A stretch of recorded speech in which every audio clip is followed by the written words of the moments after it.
જય માતાજી મિત્રો, હું આપનો પ્રિય Batuk Tatamiya, Aryan travel guide sir, માનવ સેવા. મિત્રો, આપણે આપણા પોતાના પુત્રને પહેલું ખોટું બોલતા શીખવનાર આપણે પોતે, આપણા બેટાને પહેલું ખોટું બોલાવનાર આપણે પોતે.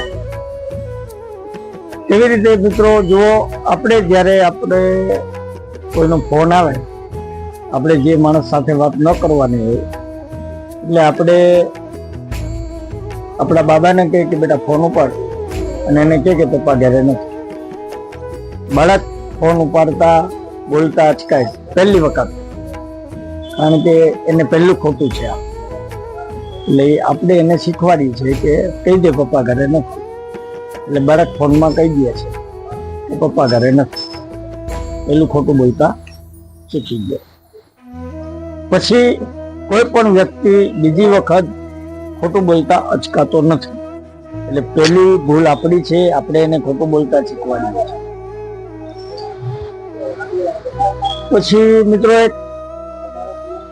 બે બાળકો અને એના પિતા અને મમ્મી એ લોકો પિક્ચર જોવા માટે જાય છે. થિયેટરમાં પિક્ચર જોવા માટે જાય છે. તો એની પાસે એક 5 વર્ષનો દીકરો અને એક 8 વર્ષનો દીકરો, એટલે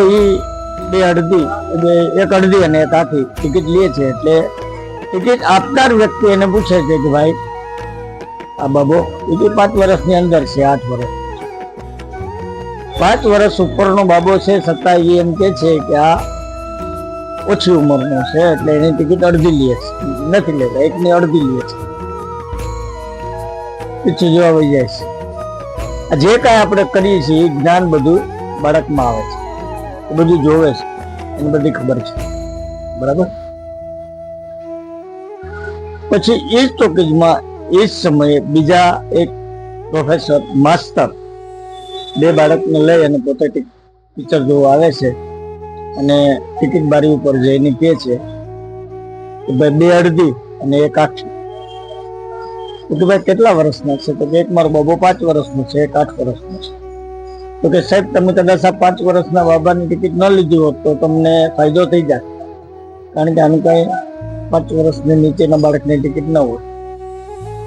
તો કે નહીં સાહેબ, આજે હું એની ટિકિટ અડધી નહીં લઉં, મારા પૈસા બચાવીશ, પણ મારો બાળક એ શીખશે કે ખોટું બોલવું.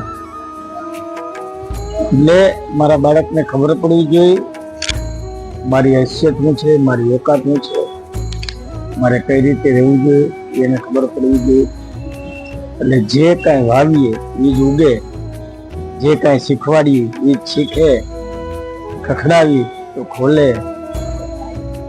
જય માતાજી, જય ગરીબ ગુજરાત, જય શ્રી રામ.